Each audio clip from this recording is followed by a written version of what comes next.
है। आप एक डेटा निकाल लीजिए, कितने हमारे देश के युवा जाकर इस्लामिक देशों में काम कर रहे हैं, मजदूरी कर रहे हैं। उस देश की बात हो रही है जहां पर हम बोल रहे हैं कि हमारा देश अब तीसरी अर्थव्यवस्था, दूसरी अर्थव्यवस्था में। आज चीन का कोई युवा आपके देश में नहीं कमाने आता है, बैंकॉक का नहीं आता है, जापान का नहीं आता है, सऊदीया का नहीं आता, कोई काम करने आता है, घूमने आते हैं, मस्ती लेने आते हैं। आप सभी को मेरा प्रणाम। दुनिया में सबसे युवा आबादी वाला हमारा भारत देश, आज यहाँ का युवा मारा मारा फिर रहा है।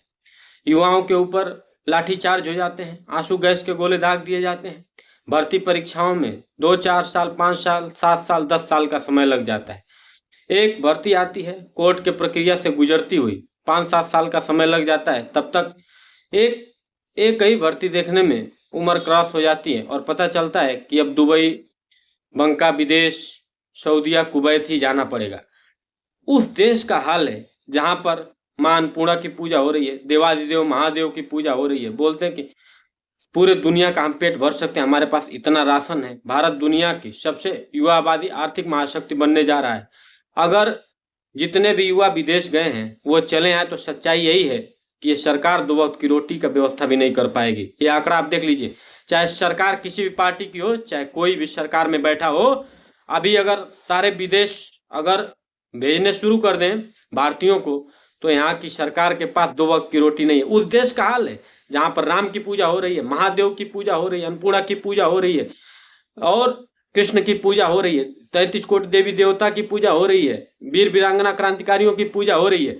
उस देश में बार बार युवाओं के साथ ये अत्याचार, अनाचार, ये इस तरीके से बल का प्रयोग किया जा रहा है। और करा कौन रहा है? जितने ये बुड्ढे बैठे हैं शासन में।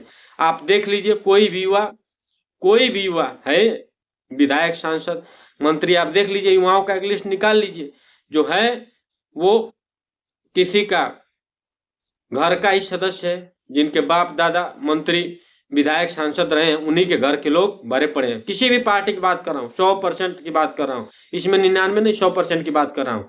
आज इनका चुनाव एक दिन का भी देर नहीं होता है। भारत में चुनाव इतना बड़ा, आप सोचिए, इतना बड़ा देश है, इतना बड़ा लोकतंत्र है, एक दिन चुनाव में देरी नहीं होती। इन लोगों का शपथ ग्रहण बिल्कुल टाइम से हो जाना चाहिए। संसद में उधम मचाते हैं, कूदते हैं, करते क्या है? यूं ही नहीं, ये बुढ़े पहलवान हो गए हैं, खा खा कर सारा देश का पैसा जवान हो गए हैं। अब आप देखिए, हम ये मांग करते हैं सरकार से, कोई भी भर्ती परीक्षा सबसे पहले फॉर्म भरने के समय ही पता चल जाए कि इसका पेपर कब होगा, इसका रिजल्ट कब आएगा, इसकी ज्वाइनिंग कब होगी, सारी प्रक्रिया एक पारदर्शी हो जाए। बस आय को आधार से जोड़ दीजिए, निवास को आधार से जोड़ दीजिए, घर को आधार से जोड़ दीजिए, पैन नंबर को आधार कार्ड से जोड़ दीजिए। हम बस आधार कार्ड जुड़वाने के लिए और आपको अपना सारा बायोडाटा देने के लिए पैदा हुए हैं। मानते हैं कि संवैधानिक प्रक्रिया है और संविधान में ये जायज है, सही है। हर व्यक्ति की जानकारी सरकार के पास होनी चाहिए, लेकिन सरकार की जानकारी भी तो व्यक्ति के पास होनी चाहिए। ये राजतंत्र नहीं है, लोकतंत्र है। इसलिए जो कल उत्तर प्रदेश में हुआ वो घिनौना अपराध, जघन्य अपराध, इसके लिए सरकार को माफी मांगनी चाहिए। और जितने भी ये बुढ़े हैं मंत्रिमंडल में बैठे हुए हैं, अगर थोड़ी भी लाज है और शर्म बची है, अगर कोई इसमें से उधम सिंह बन गया, कोई सरदार पटेल बन गया, अगर कोई चंद्रशेखर आजाद बन गया, भगत सिंह बन गया, तो वो दिन दूर नहीं कि जब इस देश में तो जगह नहीं मिलेगी और दुनिया में कहीं हम लेने भी नहीं देंगे शरण। तब तक आप सोचिए उधम सिंह ने क्या कर डाला था, तब तक चंद्रशेखर आजाद ने क्या कर डाला था। ये कैसे राम की राज की बात हो रही है? ये कैसे हिंदुस्तान में हम लोग रह रहे हैं? कैसे भारत, कैसे भारतीयता की बात हो रही है, जहां पर हम 80 करोड़ लोगों को सरकार राशन दे रही है? लाज है और शर्म नहीं है। आज से अधिक संपत्ति सारे नेताओं के पास भरी पड़ी है। उस देश की बात हो रही है जहां पर 5 लाख लोगों ने बलिदान दिया, शहादत को प्राप्त हुए, वीर गति को प्राप्त हुए, हंसते हंसते बलिवेदी पर चढ़ गए। उस देश में युवाओं पर लाठीचार्ज होगी। अपना शपथ ग्रहण एक दिन की भी समय, एक दिन की भी देर नहीं, 1 मिनट की देर से नहीं होती है। और कोई भी भर्ती परीक्षा, क्या मजाल जो समय से हो जाए। उम्र क्रॉस हो जा रही है, तैयारी करते करते कोई फीस कैसे भर रहा है, कोई खेत बंधक रखकर, गिरवी रखकर, कोई किसी प्रकार से खेत बेचकर, कोई गहने गिरवी रखकर, कोई बाप मजदूरी करके अपने बच्चों को पढ़ा रहा है। वो बच्चे दिन रात तैयारी कर रहे हैं, रक्त के आंसू से रो रो के पढ़ते हैं। ऐसे बच्चों के साथ अगर ये सरकार है इस तरीके से दुराचार, अनाचार, अत्याचार कर रही है, तो मैं मानता हूं ये आतंकवाद का पर्याय है, ये आतंकवाद का पर्याय है, ये आतंकवाद का पर्याय है। और ऐसे सरकारों को माफी मांगनी चाहिए। ऐसे सरकारों को पद पे रहने का कोई अधिकार नहीं है, चाहे कोई भी पार्टी हो, किसी भी राज्य की सरकारें हों। आज अभी जो मैंने बात कही है, आप एक डेटा निकाल लीजिए, कितने हमारे देश के युवा जाकर इस्लामिक देशों में काम कर रहे हैं, मजदूरी कर रहे हैं। उस देश की बात हो रही है जहां पर हम बोल रहे हैं कि हमारा देश अब तीसरी अर्थव्यवस्था, दूसरी अर्थव्यवस्था में। आज चीन का कोई युवा आपके देश में नहीं कमाने आता है, बैंकॉक का नहीं आता है, जापान का नहीं आता है, सऊदीया का नहीं आता है। कोई काम करने आता है, घूमने आते हैं, मस्ती लेने आते हैं। हमारे देश के युवा जाते हैं वहां मजदूरी करने, वहां पर अपना सिर पीटने वहां जाते हैं अपने युवा, और बात करते हैं आप जाकर सम्मान से कम यहाँ पर आकर 2-4 बीघे का जमीन ले लेते हैं। आपके देश में इतनी शक्ति, इतनी सामर्थ्य नहीं। आप लोगों ने देश को क्या बना दिया? खोखला बना दिया। गरीबी हटाओ, गरीबी हटाओ, गरीबी हटाओ। जो भी सरकार आई यही नारा रहा।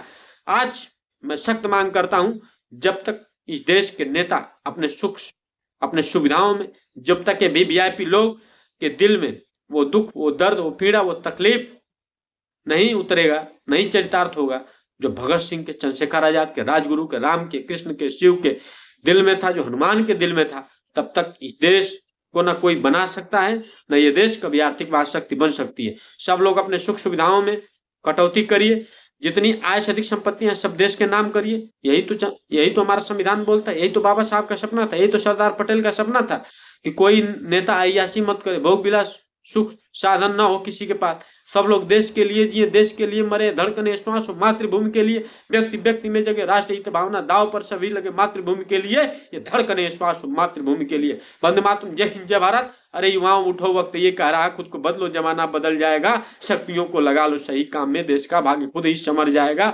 युवा चेतना तुम हिमालय शिखर हो, युवाओं तुम ही सिंधुओं की डगर हो। इसलिए हमारे देश के युवा इनके पीछे पीछे घूमने की बजाय अपने माता पिता के पच्चीनों पर चलने का, अपने पूर्वजों के पच्चीनों पर चलने का, वीर क्रांतिकारियों के पच्चीनों पर चलने का संकल्प उठाइए। अभी ये देश और आपका जीवन महान होगा। वंदे मातरम, जय हिंद, जय भारत। हमारी बातों को अधिक से अधिक शेयर करिए, हमारे चैनल को सब्सक्राइब करिए। जय हिंदुस्तान, जय जय श्री राम।